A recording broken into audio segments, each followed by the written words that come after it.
friends. World War II is considered the most devastating war in human history. Countless major cities were reduced to rubble in its aftermath.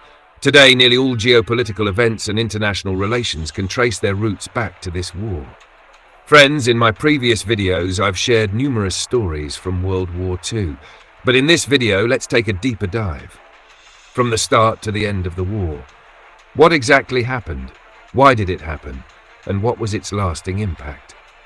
This is the story of World War II. It's difficult to pinpoint one single event that sparked the conflict. Ultimately, it was a series of events, all conspiring together to ignite the flames of war. One of the major triggers was the Treaty of Versailles, often called the world's most hated treaty. Its harsh terms fueled resentment, especially in Germany, eventually leading to the outbreak of World War II in 1939. As the conflict unfolded, the entire world was drawn into chaos. Let me know if you'd like to expand on any specific section or add further details. Against Hitler and Hitlerism. Let's begin this story in 1919, the year when World War I ended. This was the year when the famous peace treaty, known as the Treaty of Versailles, was signed. This treaty included an important clause called Article 231. This clause stated that all the losses caused during World War I were to be the responsibility of Germany. This clause is also known as the War Guilt Clause, because it essentially implied that regardless of the involvement of other countries, Germany was solely to blame for the war. France and Britain wanted Germany to pay a heavy price for losing the war. They wanted to recover their losses from Germany. As a result, under the Treaty of Versailles, Germany was ordered to pay a fine of $33 billion to other countries. In today's terms, this amounts to approximately $270 billion. This is such a massive amount that it's hard to believe Germany made the final payment of this fine in 2010. It took almost 100 years. You might wonder where this money came from. Obviously, it came from Germany, and ultimately, from its citizens. The first installment of this fine was paid by Germany in 1921. Immediately after this, hyperinflation struck Germany. At the time, Germany's currency was the German mark, and you cannot imagine how quickly its value depreciated. In 1922, in Berlin, a loaf of bread cost 160 marks. By the following year, in 1923, the same loaf of bread cost 200 billion marks. The economy was crippled, and the unemployment rate rose rapidly. In such circumstances, our story introduces Adolf Hitler, a young political leader who knew how to manipulate the masses with his speeches. In 1923, Hitler's Nazi Party attempted to overthrow the German government by staging a coup. Although this attempt failed, it significantly increased Hitler's popularity among the masses. Rumors spread among the people that the humiliation and international disgrace faced by Germany were due to the anti-national elements living within the country. The people were already distressed, making it easy to manipulate them.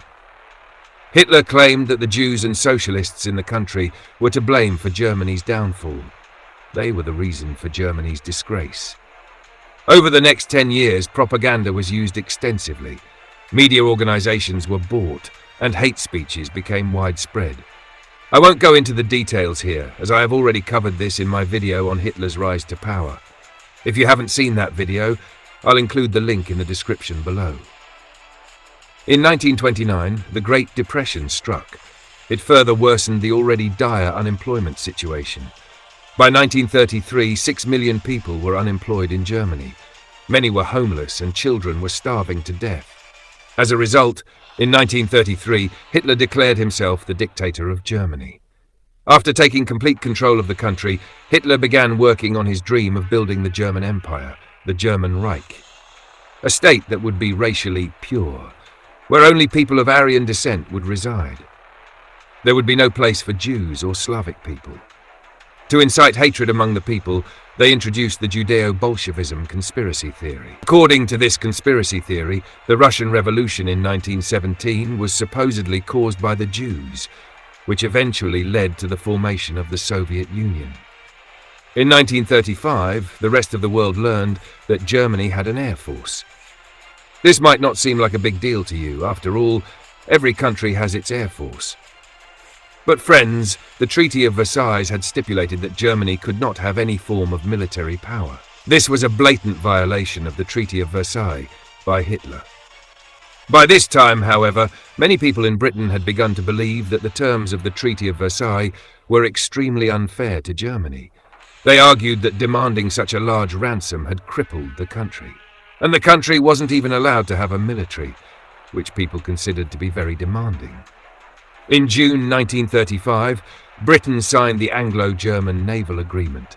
This formally recognized that Hitler had the authority to form his navy. Germany could have an independent navy.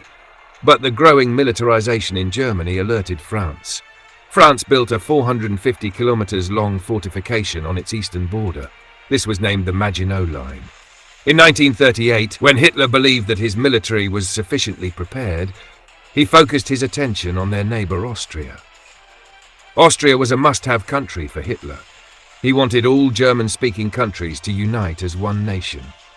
His ultimate goal was not only to conquer as many countries as possible to satisfy his pride, but Hitler's goal was not only to conquer as many countries as possible to satisfy his pride, but also to acquire their resources to advance his own country.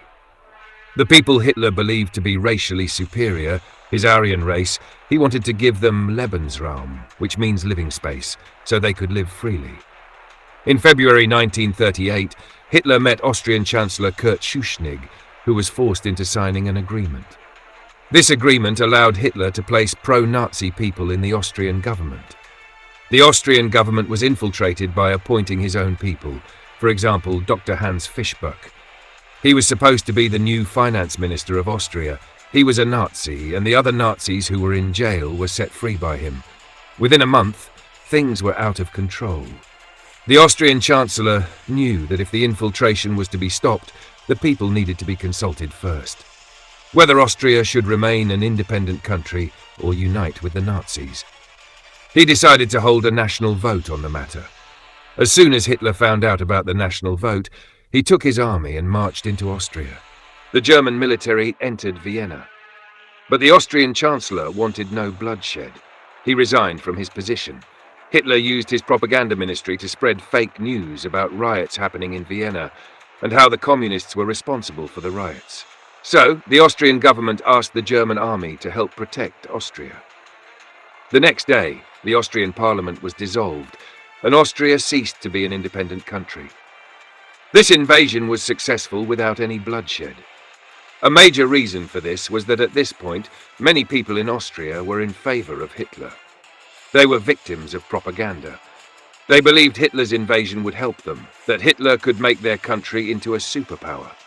After taking over Austria, Hitler moved on to the next country, Czechoslovakia. On Czechoslovakia's border, there was the region of Sudetenland. Around 3 million Germans lived there. Hitler used this as an excuse to claim the region for Germany because of the Germans living there. This is where British Prime Minister Neville Chamberlain came into the picture. He wanted to avoid a war at all costs. He believed that if Hitler was given what he wanted, he would stay calm and there would be no wars. That is why, in September 1938, the Munich Agreement was signed. The settlement of the Czechoslovakian problem, which has now been achieved, is, in my view, only the prelude. There are larger settlements in which all of Europe may find peace. Under this agreement, the Sudetenland region was to be given to Germany only if Hitler promised that there would be no more wars. Hitler gladly took this piece of Czechoslovakian land, but not even 1 year passed before he violated the Munich Agreement. In March 1939, Hitler sent his army to invade the rest of Czechoslovakia. People fought for the first time, but the German army easily won, and the country was split into two. One part was included in the German territory. The second part was made a Nazi client state, a puppet state. In 1939, Hitler also signed a non-aggression pact with the Soviet Union. At first glance, you'd think that Hitler hated the Soviet Union and communist ideology, so why would he do this? The only reason for this was to invade Poland. The Soviet Union also wanted a part of Poland. In this situation, the interests of the two nations were aligned. On September 1st, 1939, nearly 1 million German troops started moving towards Poland. They planned on attacking from the north and south simultaneously. Other countries were shocked by this. The UK and France were at the edge of their patience.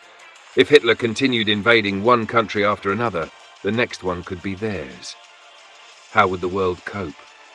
They couldn't tolerate it any longer. The UK gave an ultimatum to Hitler. If he went ahead with the invasion of Poland, they would declare war against Germany. Hitler ignored the ultimatum. With this, the UK officially declared war on Germany. After this, France, Australia, New Zealand, South Africa and Canada declared war on Germany as well. His Prime Minister Neville Chamberlain broadcasted this announcement on the radio. But friends, at this point in time, World War II hadn't actually begun. This period is known as the phony war, because there was no real war yet. Though technically these countries had declared war on Germany, none of these countries provided military support to Poland. Poland's army was extremely old-fashioned. Their army still used horses. They couldn't last against Germany's military strategy. Neither Britain nor France could save them. Nearly 1.3 million people were mobilized in Poland, but it didn't even take 1 week for the German army to defeat them. On the 8th September 1939, German troops occupied Poland. Friends, here it's important to mention Hitler's revolutionary warfare strategy, known as blitzkrieg. Using this, Hitler successfully invaded several countries. This military strategy focused on speed and stealth. They used tanks to invade the countries so quickly that their opponents didn't have time to think. And then their air force would join from above. It was known as Luftwaffe, and the invasion took place at lightning speed. In German, Blitz means lightning. Hitler focused on making the wars as small as possible, a war that could be wrapped up quickly, within less than a week. To maintain this blitzkrieg, German soldiers were given drugs. That's right, a drug by the name of Pervitin was quite common. We know it as crystal meth. Confidential military communications revealed that the Allies suspected the Nazis were using something to supercharge their troops, but they had no idea what it was. When this drug is taken, it takes away fatigue. One doesn't need sleep. It suppresses hunger and thirst, reduces pain, and gives a confidence boost to the user. Giving such drugs to soldiers proved enormously advantageous. Even if it was extremely harmful to their long-term health, in the short term, it was very useful in winning these wars. The defending soldiers would waste their time by sleeping at night, while the German soldiers could fight day and night and finish the task within 2 to 3 days. As we move forward with the story, you'd see how successful the blitzkrieg military strategy was for Germany. Now, back in Poland, not only was Poland invaded by Hitler, but the Soviet Union was also invading it from the other side. After it was defeated, it was partitioned into two. Half of it went to Nazi Germany, and the other half to the Soviets. The logic used by the Soviets was that before the Russian Revolution, the area actually belonged to the Soviets, and so they deserved it. But from the Soviets' perspective, there was another country which was a part of the Russian Empire before 1917. Finland. Stalin was worried that Germany would invade Finland. Stalin couldn't really trust Hitler. The worst problem with it would have been that the city of Leningrad, where Stalin resided, was only 50 kilometers from the Finnish border. Had Finland been actually occupied by Nazi Germany, they would have been too close to Stalin's home. So without waiting for Hitler to try to occupy Finland, the Soviet Union asked Finland to hand over their territory to the Soviets. Obviously, Finland refused. And so the Soviets launched military action. The Soviet Union's army was much larger than Finland's. They had better equipment too. But this war lasted for more than 2 months, and the Soviets couldn't gain much.